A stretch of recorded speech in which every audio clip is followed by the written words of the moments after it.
Andrew, and this is Keen On, the daily now.tv chat show with some of the world's leading thinkers and writers.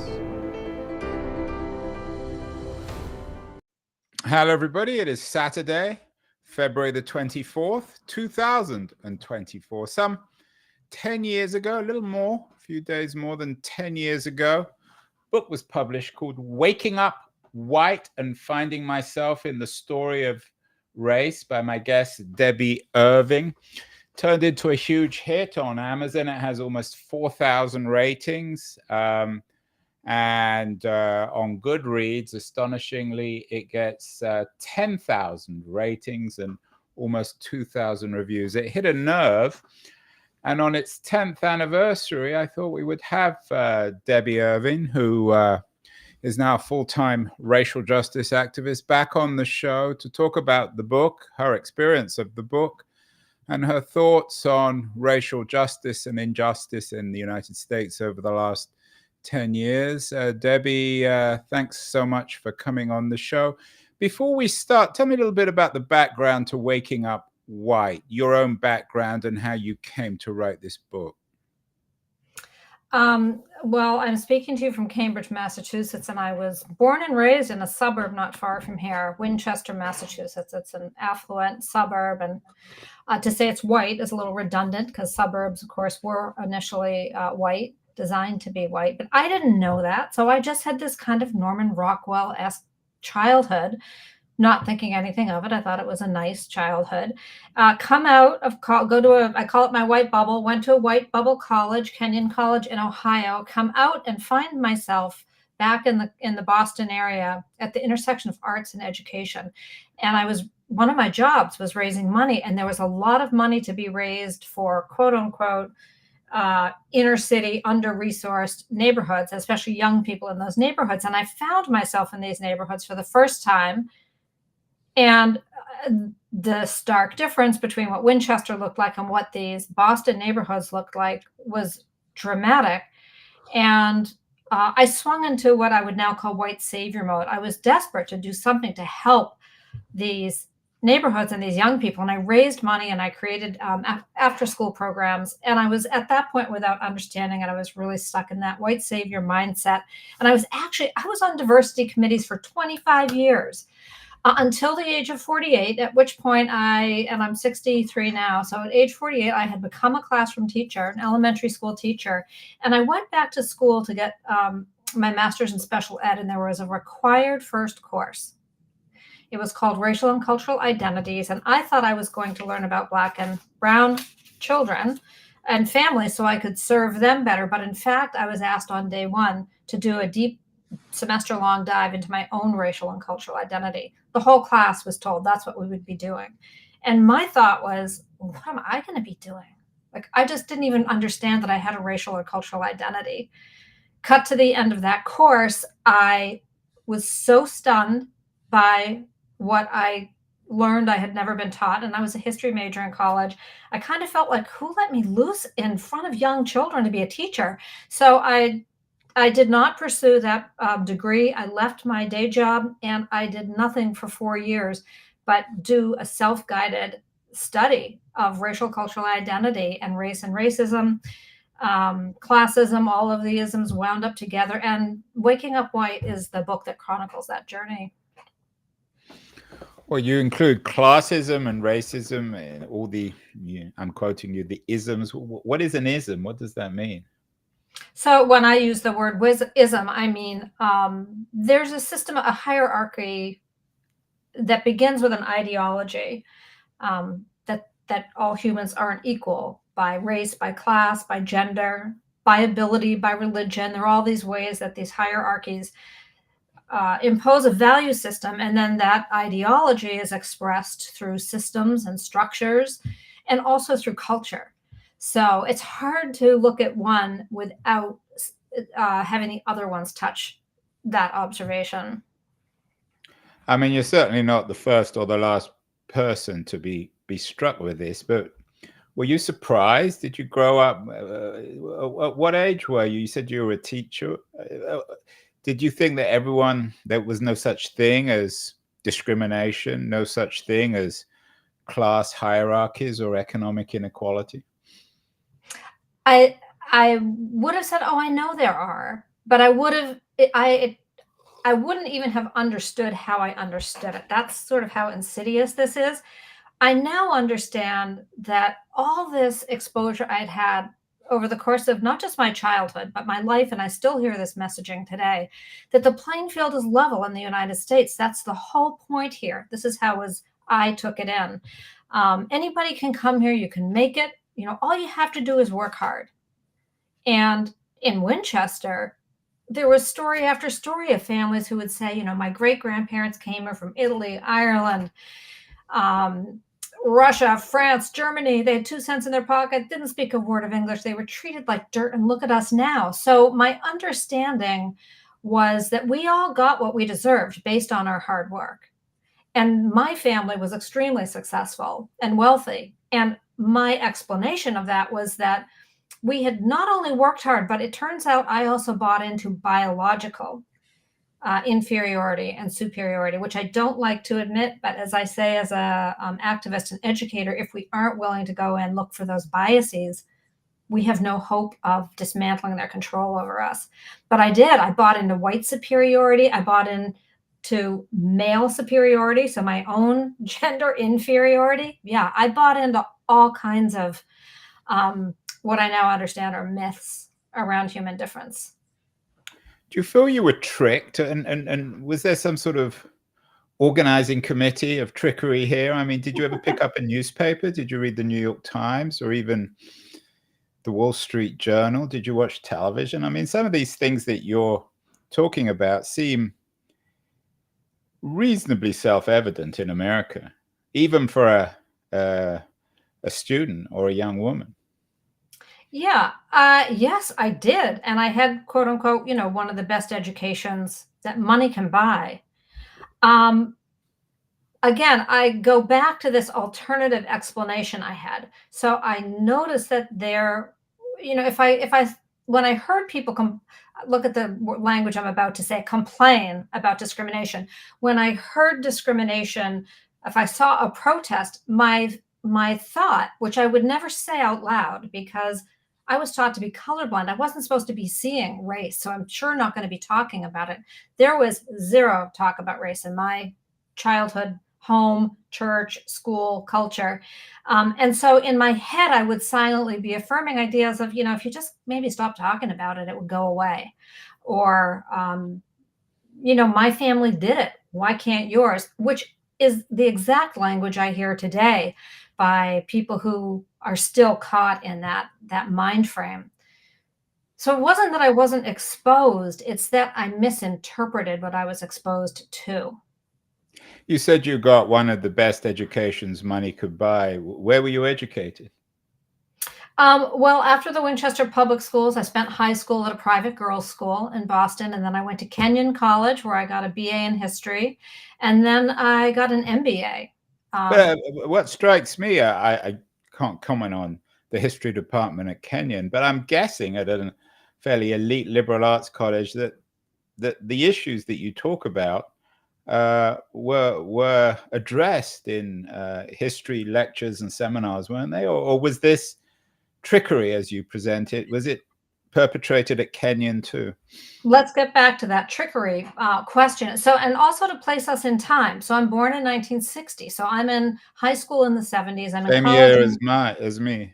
Yeah. Yeah. So I'm in college in the early 80s. Now, you and I could go to the exact same degree, and we will hear different things in the courses based on what's already in our belief systems.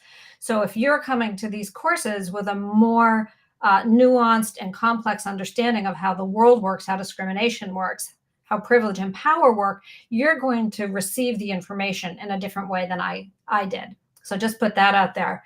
So you're suggesting in a way that education doesn't, if you get brought up with all this, as you present it, this mythology, then education doesn't really make any difference. I think it's not that it doesn't make any difference. I think that if you and I were sitting in a lecture today, anybody, we will filter information differently based on how we understand the world. The question is, why was my belief system so full of errors and omissions, which it was? Was it trickery? For me, it feels, I know there was some state level trickery going on. I think more of my parents, though, and what they passed on to me. And my parents were incredibly, they were good citizens. They wanted to be good citizens. They both volunteered a lot. They gave away a lot of, they were charitable philanthropists. They were hardworking, and they also, I think, just didn't know. So if you read my book, the opening story is me asking my mother, and I'm 5, and I ask her whatever happened to all the Indians. What'd she I say?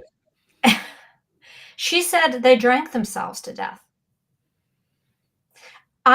They're extinct. They drank themselves to death. I have told this story in auditorium after auditorium, and white people shake their heads. I'm not the only one who is this naive. I'm not the only one who was fed that story. And I have Indigenous friends today who will be standing there, an Indigenous person, looking like somebody in 2024 and not caught back in, that sort of noble Indian costume regalia. And they'll tell someone they're Indigenous, and that person will say, "But the Indians are extinct," and they're talking to an Indigenous person. So my story, unfortunately, the reason it hit a nerve, as you said, is because so many people resonated with it, particularly white people. Right, and I want to get to the story, and I want to talk about how you woke up. But just to come back briefly to American history, you said you majored at it at Kenyon. Yeah. How was American history presented? The history of slavery, the history of the Civil War, the failure of Reconstruction, the Civil Rights Movement. Was there a narrative, or did you just come out confused? The only American history I remember taking was women's history. Yeah, women's history was my focus in history, and the only women we studied were white women. So, was that trickery? Was that evilness? I think that was just the bias of the white women who were designing that curriculum at the time. So a huge piece of this, it's inherited. We can't teach what we don't know. We can't lead where we won't go, is a common saying in this work. And so I received that. I spent a lot of time studying European history. In fact, when I wrote my what do you call it? Application to go to my application essay to go to Kenya, and I said I wanted to be a history major. I was appalled at the Holocaust. That was something that really, really struck me. And my father and all my uncles, everyone had fought in World War II, and the idea that so recently a Holocaust had happened, I wrote, I want to understand patterns through time, through history, so that I can participate in preventing them in the future.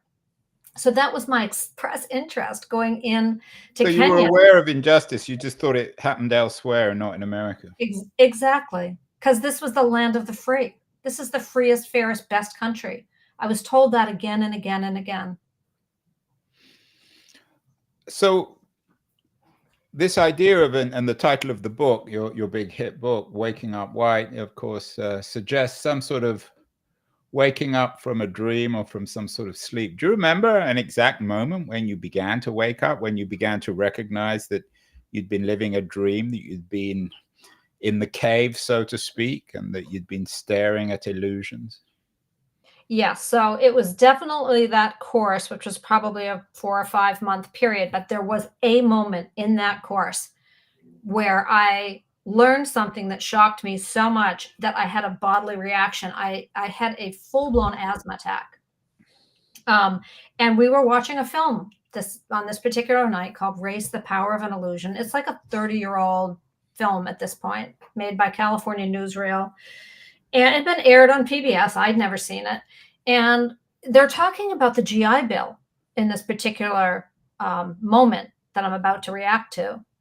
And I hear them say, they're talking about the GI Bill, and I'm thinking, I know all about the GI Bill. My father went to Harvard Law School for free on that bill. My parents bought their home in Winchester on that bill. I know all about the GI Bill.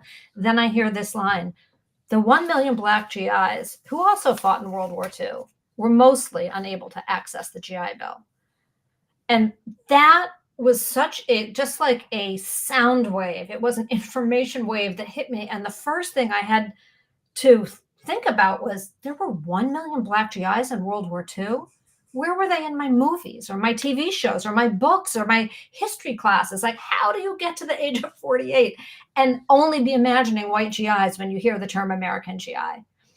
And I would go on to learn there were also, 500,000 Asian American veterans, 500,000 Mexican American, 44,000 indigenous veterans. And I was told the Indians were extinct, and big air quotes around Indian as an outdated term.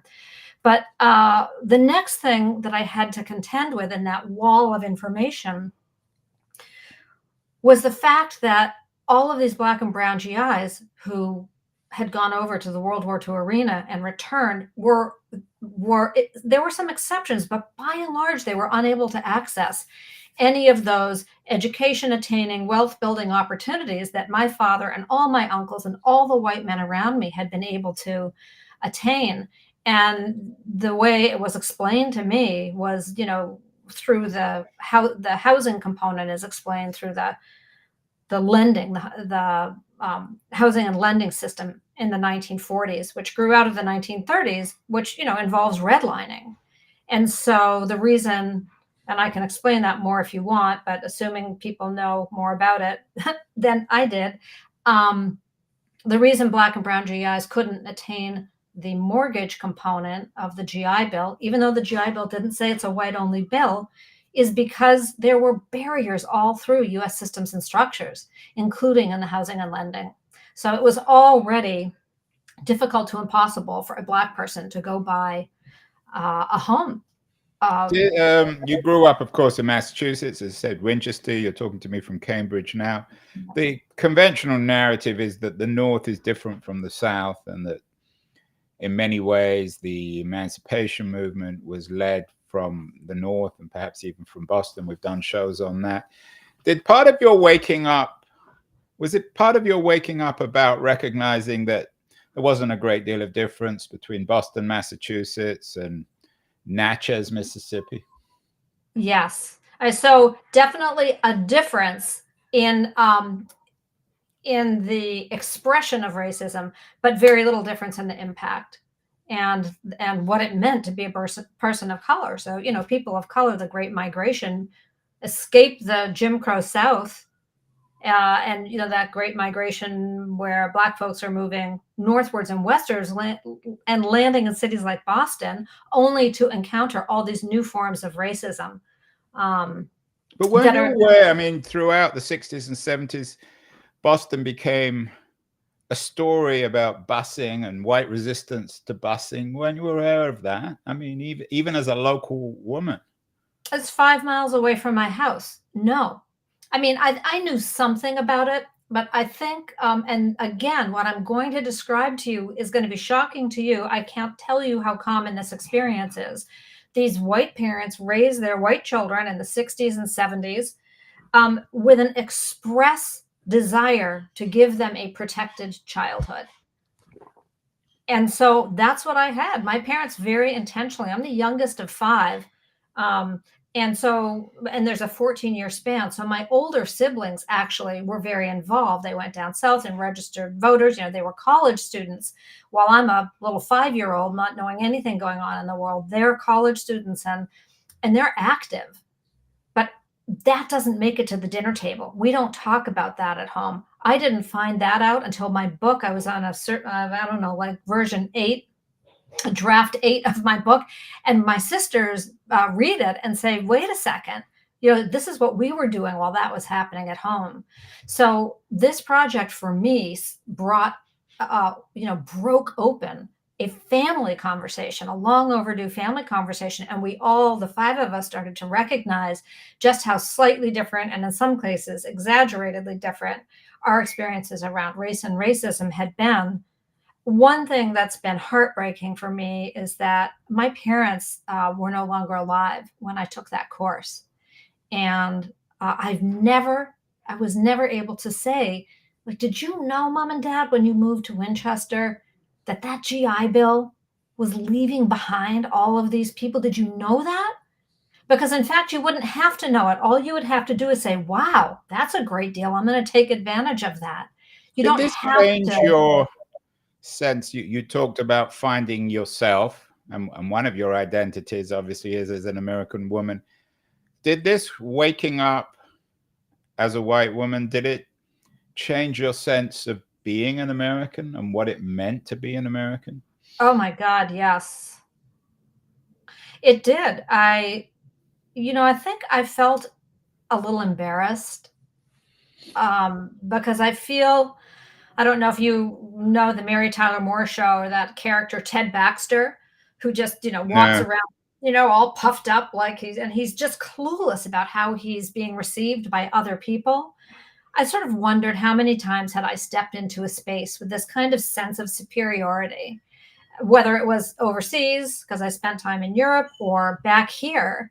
And this claim America is the best country in the world, which I just heard Nikki Haley say the other day. I grew up with that narrative, and the more I think about it, the more I think it's why do we need to say we're the best country? Can't we just be another really good, well-intentioned, hardworking country? Because Like this Denmark. The like, yeah. Danes, everyone wants to be like Denmark. They don't show off about themselves. Yeah, and I mean, it's so off-putting, and it's really dangerous when we're talking about doing that at the state level. Of course, I think it invites sabotage by other countries because everybody wants to knock a braggart off their pedestal. Debbie, you talked about your Constructive parents trying to pedestal. protect you. Was part of that protection not associating you with Black people? Did you have any experience with any Black kids at your school, at college? Did you have any Black friends? Absolutely not. Let me just add, I think part of the reason my parents were so extremely protective with me is that the Vietnam War and sex and drugs and rock and roll enter when I'm like 6, 7 years old. And so now they're in double protection mode, not just suburban protection, but like all that other stuff that's on. So we didn't watch I wasn't allowed to watch the news. I was only allowed to watch PBS. There were a couple Yeah, but Chinese. at what age? I mean, at some point you got your own radio or you went over to your friends.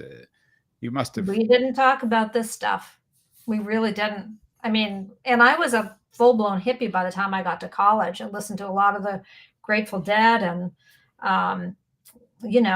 but we did not have these. It really bothers me that like I was sitting there singing reggae songs, like Bob Marley songs, singing the lyrics without any understanding really of what he was singing about. No, I was absolutely socialized to be, to look the other way.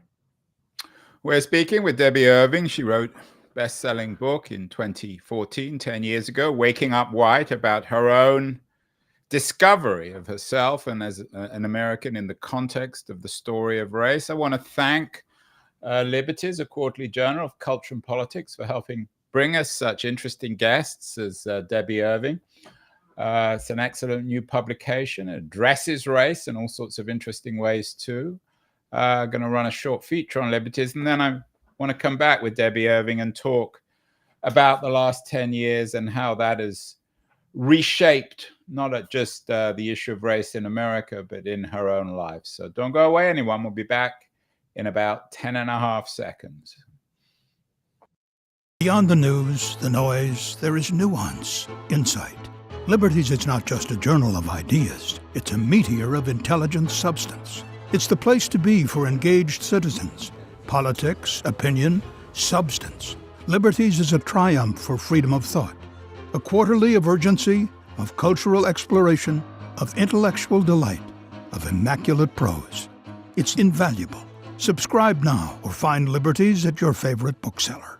And you can subscribe to Liberties at libertiesjournal.com. We are talking with Debby Irving, the author of Waking Up White, a 2014 bestseller that remains incredibly resonant. Today, in the first part of the show, we talked about how Debby woke up and found herself in the context of the story of racial injustice in America. Debby, a great deal has happened over the last 10 years when it comes to race. Do you take any credit for that? Your type of book? Do you think you've forced Americans to wake up to this sort of thing? No, I don't take credit. I do think it put me right on the front lines, though, of one of the most important 10-year chapters in racial reckoning, anti-racism history. Because I thought I would spend 6 months to 2 years promoting my book when it came out, just to make sure it got into the hands of many people, and a significant number of people who would then word of mouth pass it on. 6 months after my book comes out, Michael Brown was murdered in Ferguson, Missouri. And what happened was I watched my book sales just go like this. They spiked. I mean, tripled, quadrupled overnight. And then things leveled out. And then, from that point forward, every 6 months or less, there would be a highly sensationalized murder of a Black person by the police. And every time that happened, my sales would spike. So I don't think I'm responsible. I played a role in the awakening. I do think I created a tool that was a really effective tool as the whole country and world perhaps began waking up. My book was a book that people reached for, and I am grateful to. I basically wrote the book I thought I had needed once upon a time. Like if I'd been given this book at age 20 or age 16, it would have changed my ability to perceive the world differently. And so I'm really grateful that I created a useful tool for that period. Many books of these types have been written both before and particularly since. Are there books written in the last 10 years that you think add to your understanding of race? I mean, some of these books are very controversial. Don't need me to tell you that. Robin DiAngelo, for example, Ibram K. Kendi, who I know teaches in Boston. Are there books? Heather McGhee, we've had Heather McGhee on the show. Isabel Wilkerson. Is an entire sort of corpus of books on this subject. Which in particular have had an influence on you? Let me turn my phone off for a second. So many. I mean, you can see the scene behind me, and this is just, I got rid of 300 books just a couple months ago. I am a avid book consumer, and I don't feel like I woke up. I feel like I am still waking up. My learning curve has hardly slowed for a day. The books that you're citing as controversial, all four books that you just mentioned. So White Fragility by Robin DiAngelo, I thought that was a really powerful book, naming a very specific phenomenon that happens. And I think it was really helpful. A lot of people still, and now of course we hear the term male fragility, ability fragility, cisgender fragility. So that's a word that's out in the lexicon. And I think it's helpful to understand it as a form of stopping the work, power, shutting down. I thought Ibram X. Kendi's book was really fantastic for me because it complicated the way I understood racism and racism in a good way, complicated it in a good way, added a lot of nuance. Just the idea that the very same person can be operating from a racially constructed mindset one moment and an anti-racist constructed mindset the next. Heather McGhee's The Sum of Us, I thought was just wonderful, and not much controversial about that, I don't think, because what she's really trying to do is saying, every single one of us has something to gain by dismantling the system that divides us and particularly whites or white working class. And we had a very interesting conversation with McGhee. And then what about Wilkerson? I'm not sure if you've seen the new film on the Wilkerson podcast. Do you buy her thesis that race in America is essentially the same as anti-Semitism under the Nazis in Germany or the caste system in India? I thought it was a brilliant analysis. Yes, the caste, they're all systems of oppression. So she compares India's caste system to the Holocaust, the German Holocaust caste, Aryan Jew caste system, to anti-black caste system in the U.S. And yes, for me, the dynamics are really worth looking at as a trio. And I would also say for me, when I think about, well, what is racism? Is it different than caste? I think racism is a tool of caste. So that's what I would say. So you wrote this book in 2014. Obama was still president, of course. Has much changed between 2014 and 2024 in America? Is the core problem the one of, at least in your view, of whiteness? Is it still the core problem in America? It's one of the core problems. I think capitalism has been unfettered. A lot of financial guardrails were dismantled. Then that's contributing to the polarization. Just the kind of the disappearance of the middle class. My lens is always whiteness, and whiteness is a tool of capitalism. And for people who don't know that history, the plantation elite who really set the course here on what we now call the United States.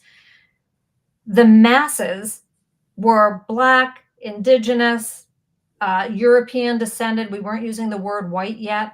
And the masses this is back in the 1600s, were rebelling against the plantation elite. And in order to divide and conquer the masses, the invention of white comes along to describe some of those people.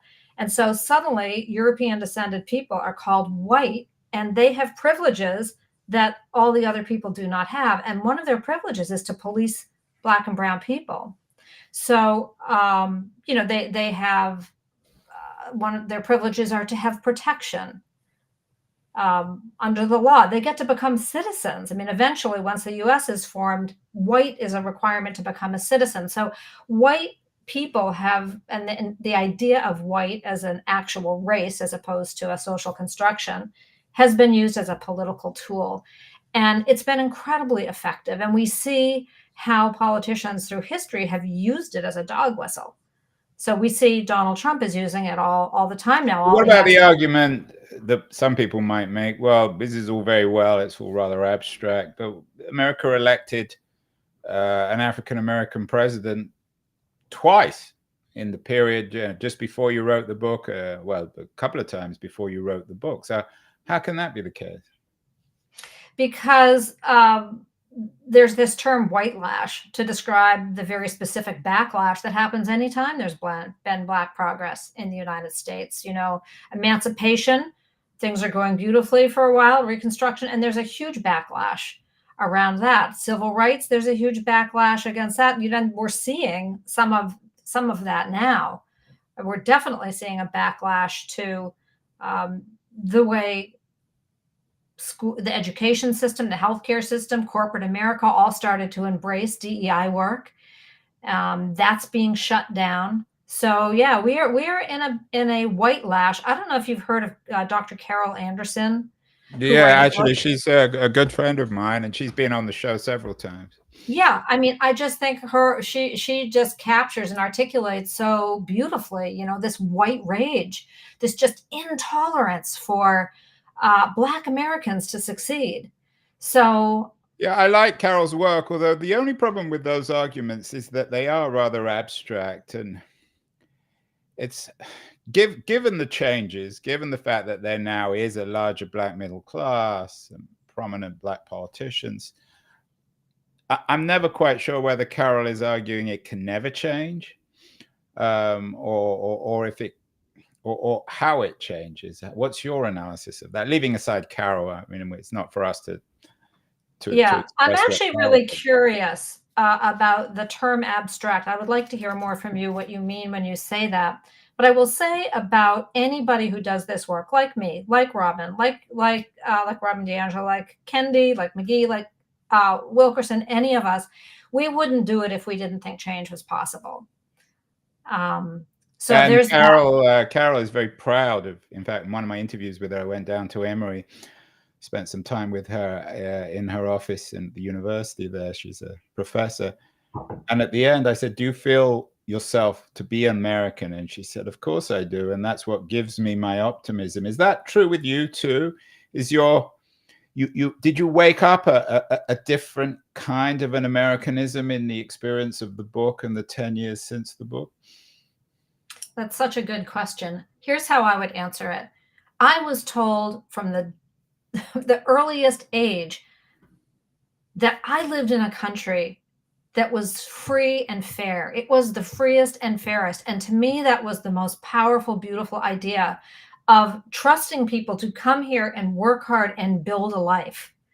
And that's what I'm still fighting for. What happened to me when I woke up was I found out that though that was true for my family, it wasn't true for so many people, entire populations. And that is against my personal values. And I think it's against the American values. It's against the American values as I was taught them. That's why I do. I feel like Carol does. I mean, that's why I do what I do.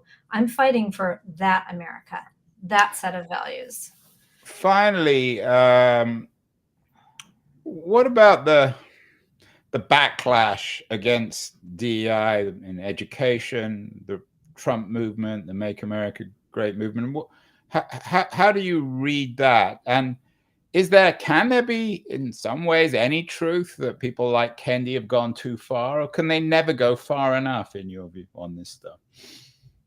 I mean, are there people in your camp who you think might be a little extreme?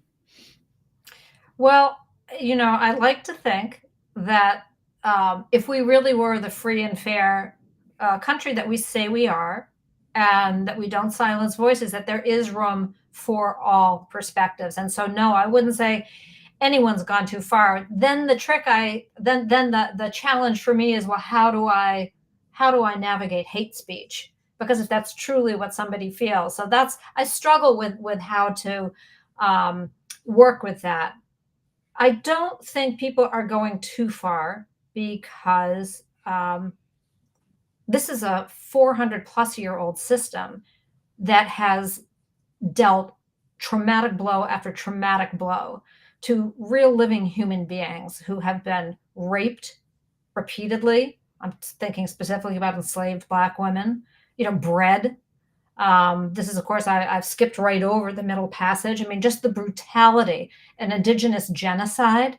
I mean, there's so much devastation and trauma in our system that I don't think it's too much to really stand up and scream, pay attention, which is what I think people are doing. When Kendi is meticulously outlining his law after law after law, he's doing it to say, wake up, pay attention, look at the country we've built. So I wouldn't say that's too far.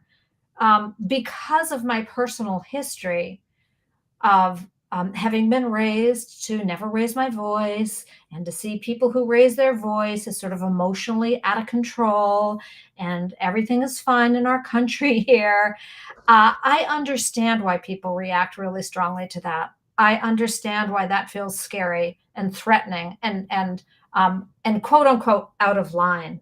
What I encourage people as I educate is to build our emotional capacity so that we really can sit and hear somebody else's rage without having to react to it. Just listen to it.